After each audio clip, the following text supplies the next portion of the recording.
안녕하세요. 고대 주술 연구소입니다. 오늘은 저주 주술의 역사에 대해서 알아보는 시간을 가져보겠습니다. 먼저 주술은 왜 태어났는가에 대해서 말씀드리겠습니다. 태초의 주술은 신에 대한 경배 그리고 태초에 일어났던 신비로운 일들을 목격하고 경험한 사람들이 주술에 대하 눈을 뜬 시기부터 시작되었습니다. 종교가 태어나기 전에 주술이 있었다는 점도 강조하고 싶습니다. 인간이 자연을 부리기도 하였으나 그러한 자연의 힘 앞에 무력하기도 하였습니다. 아무리 인간이 주술에 능해도 결국은 신이 세운 섭리 앞에서는 무력하였습니다. 오래전 까마득한 옛날 사람들은 매일 밤마다 두려움에 떨어야 했습니다. 어둠 속에서 불쑥 찾아오는 사나운 짐승이나 불어나는 빗물 같은 자연의 거대한 힘 앞에 인간은 너무나 작은 존재였지요. 그때 누군가 밤하늘을 올려다보며 나뭇가지를 흔들고 나지막이 기도를 읊조리기 시작했습니다. 이것이 바로 우리 인간이 세상과 대화하기 위해 만들어낸 가장 오래된 노래이자 주술의 시작이었습니다. 세월이 흘러 부족이 만들어지고 나라가 세워지던 시절에도 주술은 늘 세상의 중심에 있었습니다. 하늘의 제사를 지내고 한 해의 농사가 잘 되기를 비는 왕은 글자 그대로 신과 인간을 이어주는 위대한 주술사였습니다. 사람들은 하늘의 뜻을 묻기 위해 거울을 닦고 방울을 흔들며 온 마을이 모여 밤새 춤을 추곤 했지요. 시간이 더 흘러 커다란 종교들이 세상에 들어오자 주술의 모습도 조금씩 달라지기 시작했습니다. 권력을 가진 사람들은 주술을 멀리하고 어둠 속에 숨기려 했지만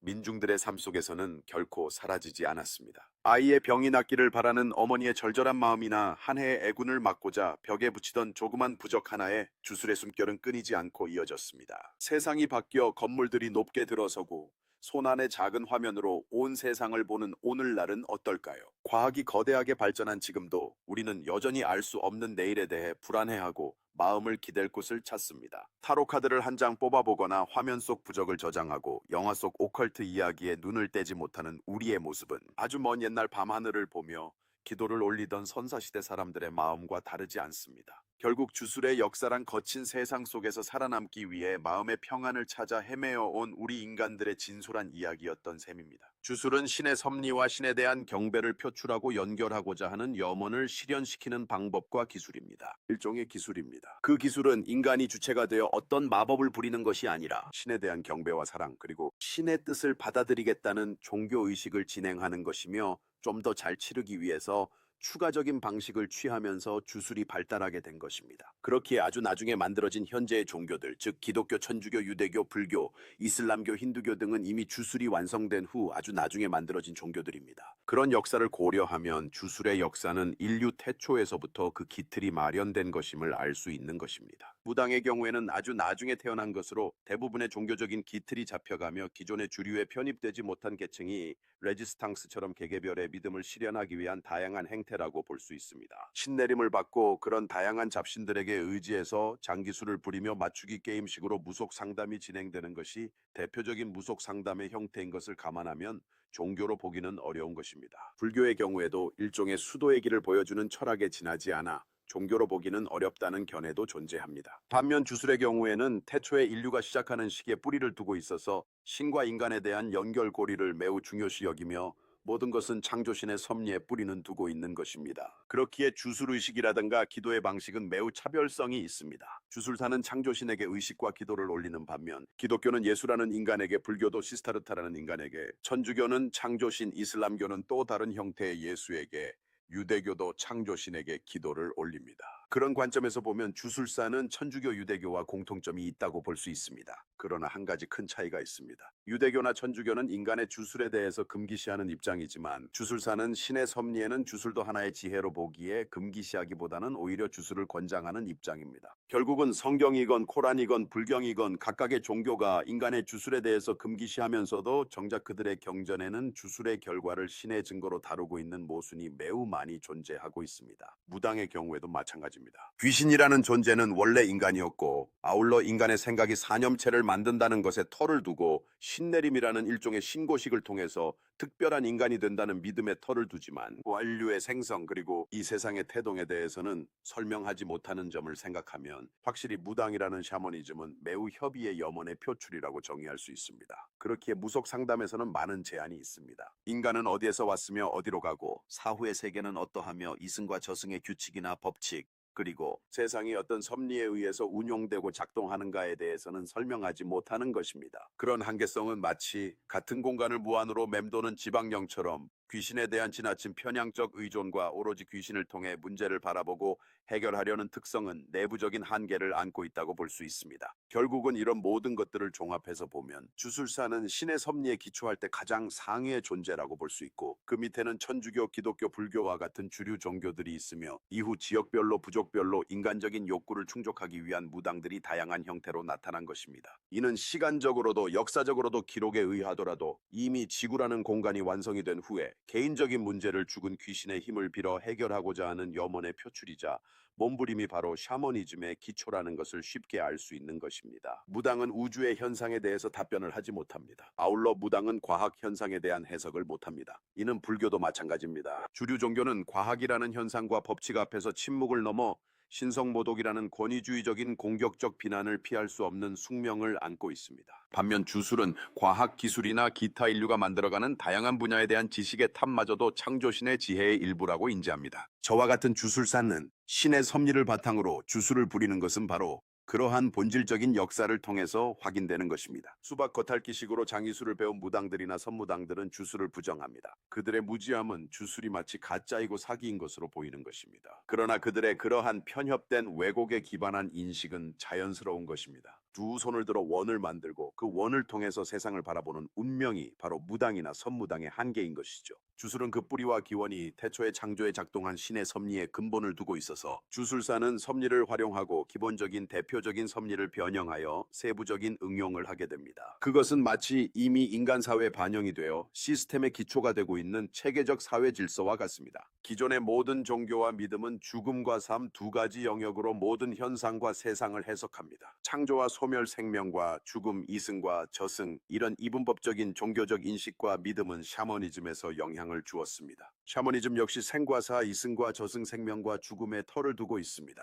그렇기에 그들은 신내림굿이라는 무당업계 일원이 되는 신고식을 치르는 것입니다. 그들에게 신내림이란 존재하지 않는 무속협회를 내세우는 일종의 영업의 시작을 의미하는 것이며, 명확하게 존재하는 창조신을 바라보지 못하고 오로지 지척에서 인지되는 잡귀들에게 호소하고 의지하는 매우 협소한 범위에서 유사 종교적인 행위를 하는 것입니다. 그런 이유로 무당은 성적으로 타락하기도 하고 재물에 눈이 어두워지기도 하며 갖은 죄악을 저지르기도 한 것입니다. 유독 무속 시장이 시시비비가 끊이질 않고 불행한 결말로 마무리되는 사례가 많고 서로 헐뜯고 끄집어 내리는 행위가 넘쳐나는 이유는 질서나 원칙이 없는 그야말로 잡스러움이 가득한 것입니다. 창조신이 창조한 피조물은 인간을 살펴보시기 바랍니다. 선한 면과 사악한 면이 공존하는 인간은 있는 그대로 인지할 필요가 있습니다. 그러나 왜 주술사는 기본적인 인간의 본능을 통제하고 그러한 본능으로부터 자유로워지는 구도자의 길을 가는가에 대해서 여러분은 이해를 해야 하는 것입니다. 현재 종교적으로 창조신에 대한 이해는 심각하게 왜곡되어 있습니다. 아울러 종교와 샤머니즘이 권력자와 동침을 하며 사회 질서 유지라는 명분에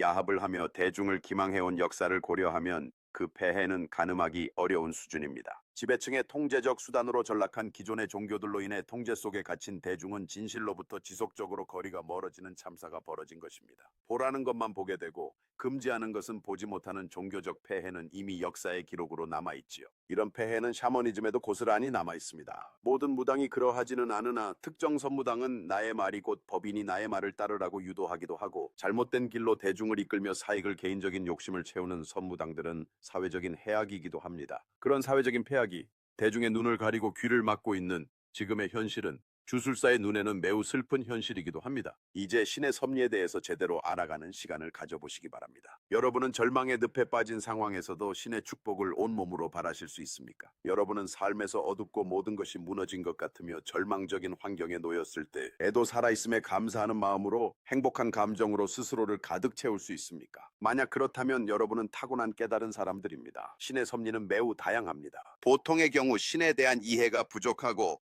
기존의 주류 레거시 종교관에 갇히게 되면 주술의 다양성, 신의 다양성에 대해서 부정적이며 제한적인 인식을 하게 됩니다. 이렇게 이야기를 해보면 마치 본 영상이 기존의 하위 개념인 레거시 종교와 샤머니즘에 대해서 냉소적인 지적을 하는 것으로 곡해될 수도 있으나 오늘 방송의 목적은 진실에 대해서 시청자들이 다가갈 수 있도록 이해를 돕는 것입니다. 신의 섭리에 대한 편견에 가까운 내재적 한계를 안고 있는 이해를 하는 것은 매우 통탄할 일이기도 합니다. 신은 빛이며 어둠입니다. 신의 섭리 역시 빛과 어둠, 그리고 회색 및 다양한 색상을 갖고 있습니다. 그러한 자명한 진실을 피조물을 관찰하면 쉽게 확인할 수 있습니다. 대부분의 종교와 비종교인들은 천사와 악마라는 이분법적인 관념을 갖고 있습니다. 그러한 이분법적인 관념은 해가 뜨고 지는 두 가지의 시간적 개념에 뿌리는 두고 있는 것입니다. 해가 뜨면 밝아지며 사물이 명확하게 보이는 깨달음의 시간으로 인지를 하고, 해가 지면 어둠이 찾아오고 사물이 보이지 않는 인식의 제한으로 어둠에 갇힌 답답함과 공포가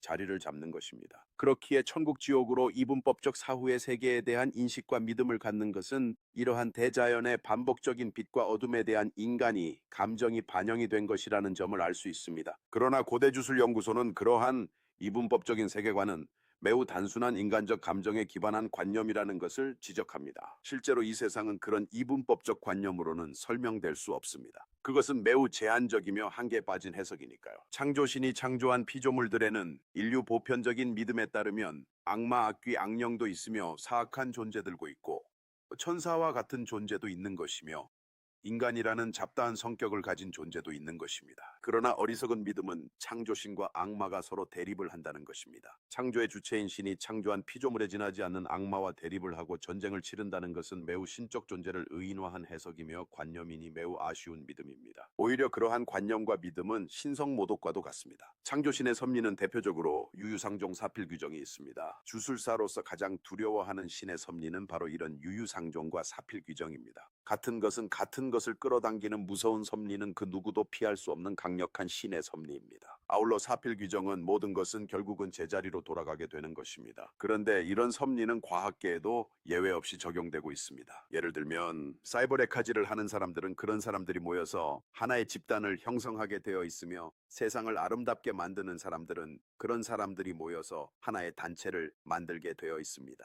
기독교인들은 교회라는 공간에서 유유상종하는 것이며, 악마주의자들은 그들의 소굴에서 유유상종하는 것이죠. 아울러 잡념에 빠져서 성적 향락을 추구하는 사람들은 끼리끼리 모여서 그런 짓을 하고 있는 것입니다. 혐오와 잔인한 발설을 즐기는 자들은 끼리끼리 모여서 그런 짓을 일삼는 것입니다. 그러나 그러한 사악한 사람들을 직접 확인해보고 제3의 눈으로 관찰해보면 그들의 삶이 이미 지저분하고 타락한 상태에 놓여 있는 것입니다. 그렇기에 제가 고대주술연구소에서 지속적으로 강조하는 것은, 시각화는 여러분이 하실 수 있는 가장 효과적이고 가장 강력한 수행의 방법인 것을 깨닫기 바라는 것입니다. 사후세계 전문가로서 말씀을 드리자면, 기독교와 이슬람교에서 말하는 예수의 행적에는 지옥에 내려간 이야기가 있습니다. 그런데 어떻게 이런 신의 아들로 믿어지는 예수가 지옥에 내려고도 다시 지상으로 올라올 수 있었을까요? 또한 경전에는 천사들이 지옥에 내려가 타락한 천사들과 전쟁을 벌인다는 이야기도 있습니다. 그렇다면 그런 천사들은 어떻게 지옥에 내려가고 다시 지상으로 돌아올 수 있었을까요?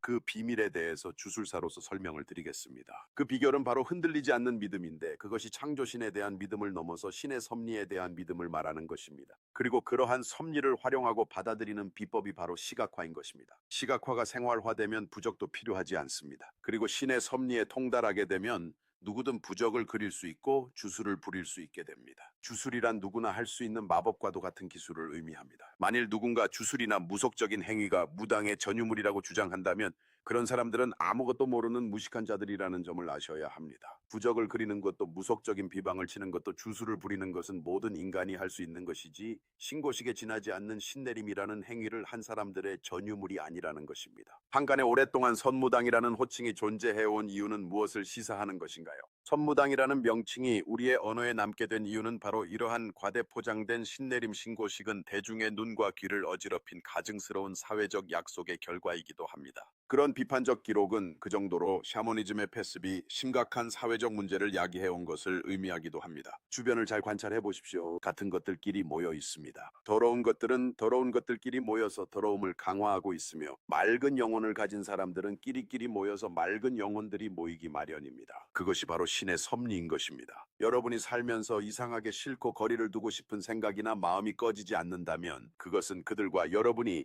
유유상종의 섭리에 따라 다르다는 것을 스스로 것으로 인지하는 것입니다. 다른 사람들과는 어울릴 수 없는 것이니 거리를 두십시오. 누군가가 여러분에게 시비를 걸고 얽히려고 할 때 그들의 성향이 여러분과 정반대인 것이 보이며 대화가 통하지 않고 아무런 일도 아닌 것을 두고 시비를 걸고 있다면 그들은 여러분의 삶에 불행을 가져오는 존재들이니 멀리 버리십시오. 그것이 유유상종이라는 신의 섭리입니다. 친구를 보면 그 사람을 알 수 있듯이 어울리는 사람을 보면 그 사람의 실체를 알 수 있습니다. 만일 여러분이 이상하게도 주변에 어울리는 사람들이 사악한 자들이고 마귀처럼 입만 열면 손가락을 키보드에 올리면 남을 저주하고 비난하며 조롱하는 행위를 즐겨 한다면 여러분도 같은 사람임을 알아야 합니다. 그것이 싫다면 스스로를 변화시켜야 하는 것입니다. 그러나 사람을 고쳤을 수 없다는 말이 있듯이 그러한 노력은 매우 힘들고 고통스러운 과정이 될 것입니다. 스스로는 기독교인이며 목사 그리고 신부라고 하면서도 정작 누군가에 대해서 사악할 정도로 선을 넘은 지저분한 저주의 말, 조롱의 표현, 거짓말을 해대고 있다면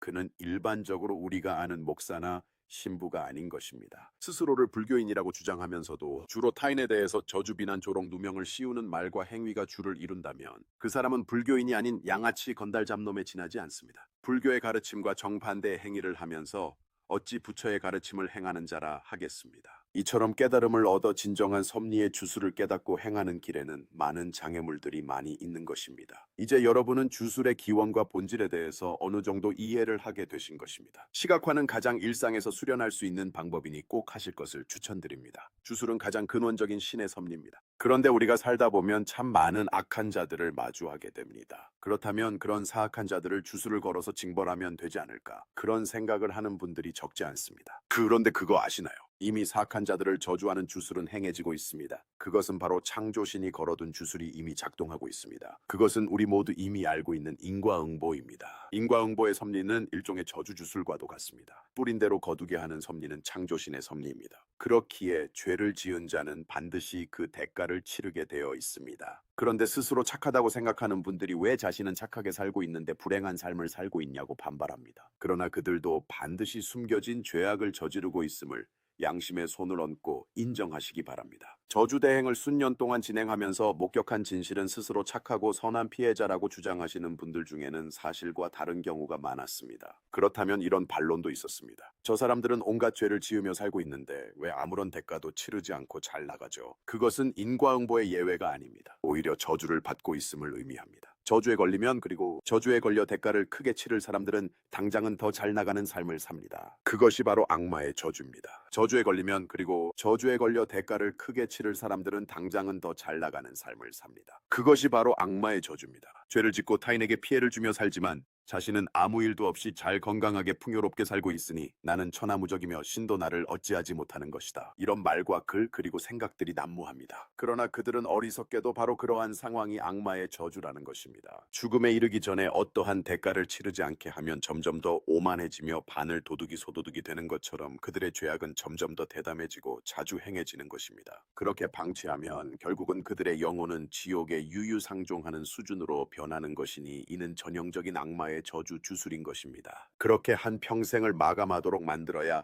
지옥에 귀속되는 영혼으로 마무리할 수 있습니다. 그러니 여러분 스스로 양심에 비추어 여러분이 죄를 짓고 살고 있으며 남을 괴롭히며 쾌감과 승부욕 쾌락에 젖어 있는 것은 아닌지 물어보시기 바랍니다. 대부분 어느 정도 인생에서 크고 작은 풍요를 이룩하고 나면 영혼의 성격에 따라서 조금씩 오만에 젖어 썩기 시작하는 것입니다. 점점 표독스럽고 잔인하게 얼굴이 변하고 식탐을 극복하지 못하고 돼지우리 속에서 사는 탐욕스러운 돼지처럼 외모가 변하고 인상도 끔찍하게 변하는 것입니다. 두 눈빛이 쥐새끼처럼 시커멓게 변하게 되는 것입니다. 작은 감정에 격분하여 저주의 말과 글을 조롱의 펜으로 퍼붓듯이 토해내기 시작하는 것입니다. 그러한 인간들은 결국은 지옥에 가장 잘 어울리는 영혼으로 변절하는 것입니다. 자신의 영혼이 그렇게 썩기 시작하고 있는지에 대한 자가진단 방법은 이렇습니다. 10대의 여러분의 사진과 지금 사진을 비교해 보시기 바랍니다. 20살 또는 10대에 순수했던 그 얼굴과 현재의 얼굴이 동일합니까? 대부분 다를 것입니다. 그래서 지옥은 늘 북적이는 것입니다. 저는 그러한 사람들을 셀 수도 없을 정도로 직접 확인하고 있습니다. 저는 상급 주술사이기에 그러한 신의 섭리를 절대적으로 믿습니다. 저는 주술사이기에 주술을 절대적으로 믿습니다. 주술사가 자신의 주술을 믿지 않는다면 그것은 모순입니다. 무당이면서 무당에 대해서 의심을 하고 믿지 않는다면 그들은 선무당입니다. 선무당은 무속을 의심하면서도 무당일을 합니다. 모순은 깨달음과는 정반대의 개념입니다. 주술사가 자신의 주술을 믿는 것은 매우 당연한 일입니다. 주술은 실제하며 주술은 예외 없이 힘을 발휘한다고 믿습니다. 그러나 믿음이란 상대적인 다양한 의견과 해석을 안고 있을 것입니다. 그러나 목사가 예수에 대한 절대적 믿음을 갖고 신부가 창조주에 대해서 절대적 믿음을 갖는 것처럼 주술사는 창조신의 섭리를 절대적으로 믿습니다. 그러한 상황은 매우 자연스러운 당연한 것이 아닌가요?